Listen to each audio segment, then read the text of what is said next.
मैंने तो कहा था, हम लोगों ने महापुरुषों से परामर्श करके लिखा था, आपको केवल 3 दिन का उपवास करना है। आपने 11 दिन का संपूर्ण उपोषण किया।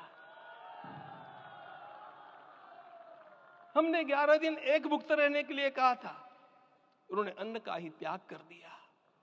महाभारत में कहा गया है, अनशन यह सबसे बड़ा तप है, अनशन।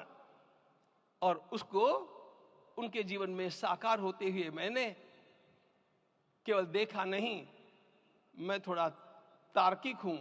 आपकी परम पूजनीय माता जी से मिलकर के मैंने उसको रिकन्फर्म भी किया था कि आपका ये अभ्यास 40 वर्षों का है।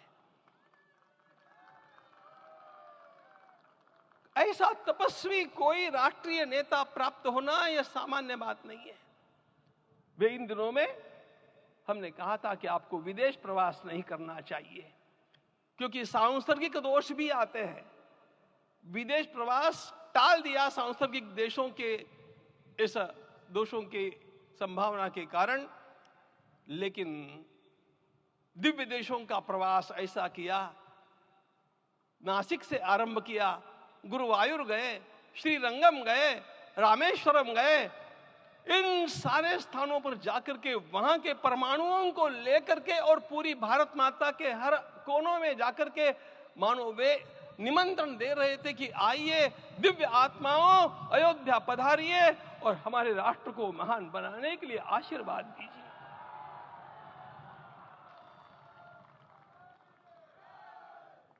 हमने केवल कहा था 3 दिनों तक आपको भूमि शयन करना चाहिए। 11 दिनों से आप भूमि शयन कर रहे हैं। इस कड़कड़ाती ठंड में इस प्रकार का शयन करना, मित्रों, ब्रह्मा जी ने सृष्टि को निर्माण किया। उस समय उन्होंने एक शब्द को सुना था। भारत की संस्कृति का सबसे मूल शब्द है तप, तप इति। हमारे पूज्य गुरुदेव के गुरुदेव परम गुरु कहा करते थे, कांची के परमाचार्य जी महाराज, तपश्चर। मैं जब भी उनसे मिलता था वे कहते थे तपश्चर। आज तप की कमी हो गई है और उस तप को हमने साकार आप में देखा। मुझे इस परंपरा को देखते हुए केवल एक राजा याद आता है जिसमें यह सब कुछ था, और उस राजा का नाम छत्रपति शिवाजी महाराज। छत्रपति शिवाजी महाराज। मित्रों, लोगों को पता नहीं है शायद,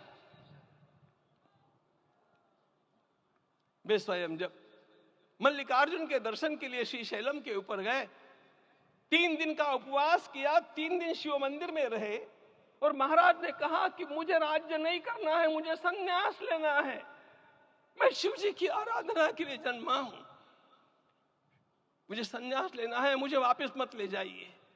इतिहास का वो बड़ा विलक्षण प्रसंग है। उस प्रसंग में उनके सारे ज्येष्ठ मंत्रियों ने उनको समझाया और लौटा करके लाया कि यह भी आपका कार्य भगवत सेवा ही है। आज हम लोगों को उसी प्रकार के एक महापुरुष ऐसे प्राप्त हुए हैं जिसको भगवती जगदम्बा ने स्वयं हिमालय से लौटा करके भेज दिया कि जाओ भारत माता की सेवा करो। तुम्हें भारत माता की सेवा करनी है। मैं अपने को कभी श्रद्धा रखने के बारे में भावुक नहीं पाता हूं, लेकिन कुछ स्थान ऐसे होते हैं जहां पर आदर के साथ अपना मस्तक अपने आप झुक जाता है।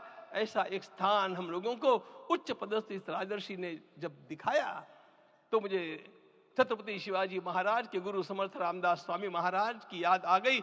उन्होंने शिवाजी का वर्णन किया, निश्चयाचा महामेरु, निश्चयाचा महामेरु, बहुत जनासी आधारू, अखंड स्थितिता निर्धारू, श्रीमंत योगी, श्रीमंत